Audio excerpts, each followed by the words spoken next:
दोस्तों प्रणाम।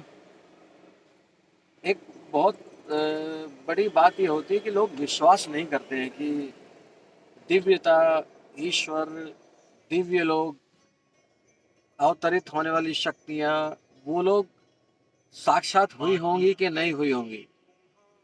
मैं आपसे एक बात जानना चाहता हूँ, क्या हमारा पवित्र ग्रंथ रामायण, श्रीमद् भागवत कथा, गीता, ये इंसान रूप में अवतरित होके तो लिखी होंगी वाल्मीकि जी ने, वेद व्यास जी ने, और कहा जाता है कि ये साक्षात भगवान ने लिखे हैं।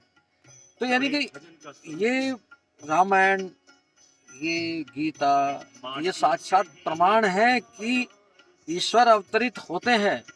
लिखवाने के लिए भी अवतरित हुए कुछ लोग, वेद व्यास जी, वाल्मीकि जी, तभी तो लिखे गए। ये प्रमाण है। जैसे अगर गंगा जी को हम कहते हैं कि गंगा जी शिव जी की जटाओं से निकली हैं, तो अगर गंगा जी हैं तो शिव जी भी इस बात का प्रमाण है। गंगा जी है तो इसका मतलब कहीं ना कहीं से तो अवतरित हो रही है ना, जो भी ये सृष्टि का चक्र है। तो जैसे वेद व्यास जी अवतरित हुए, उन्होंने श्रीमद् भागवत कथा लिखी, गीता लिखी, वो साक्षात प्रमाण इस बात का, वो गीता का होना प्रमाण है कि भगवान अवतरित होते हैं किसी न किसी रूप में। बहुत सारे रूप में है, लिखने के रूप में भी हैं, सखा के रूप में भी हैं। वो खुद तो एक परम पद लेते हैं, जो हम जिन्हें विष्णु भगवान कहते हैं, वो पद में आते हैं, कभी राम, कभी कृष्ण, कभी जैसे अभी कल्कि के रूप में आएंगे, ये आ चुके होंगे।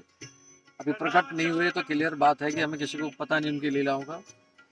तो ये चीजें प्रमाण बता रहे हैं कि अगर हम गीता पढ़ रहे हैं तो गीता को कोई सामान्य व्यक्ति नहीं लिख सकता। दुनिया के हर बात का जवाब है इसमें, हर वो बात उसमें उल्लेख है जो आदमी, कोई सामान्य आदमी सोच भी नहीं सकता।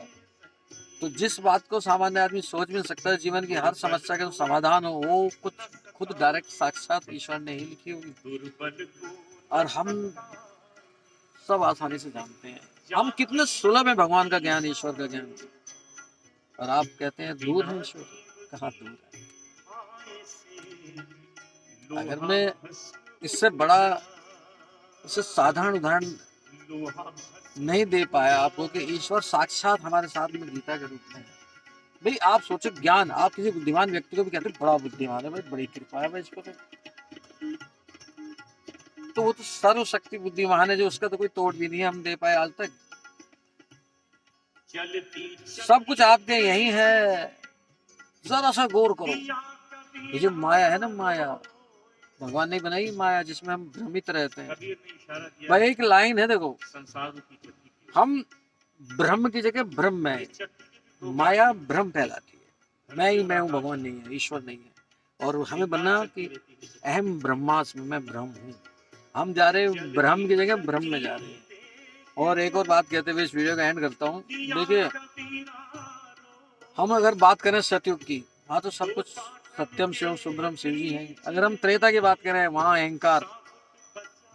द्वापर की बात करें, वहाँ पे अहंकार था, जो रावण महापंडित होके भी अहंकार के बस चले गए। लास्ट में हे राम ही बोला, श्री राम को प्रणाम करके गए सदगति। जब बात आई द्वापर में कंस की, और देखो रावण को मृत्यु का भय नहीं था, उसे पता था उसे कोई नहीं मार सकता, और उसे पता था श्री राम ही मारेंगे। यहाँ पे कंस को मृत्यु का भय था, छोटे से बालक से ही। एक विलेन है, उसे मृत्यु का भय नहीं, एक है उसे मृत्यु का भय है। एक दुर्योधन है, उसे 1 इंच भी हिस्सा नहीं देना ईमानदारी का, चाहे सारा लुटा देना हो।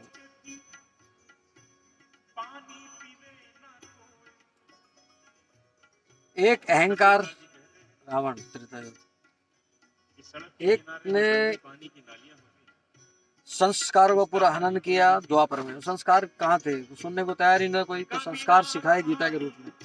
और कलयुग में चरित्र हनन है। हम लोग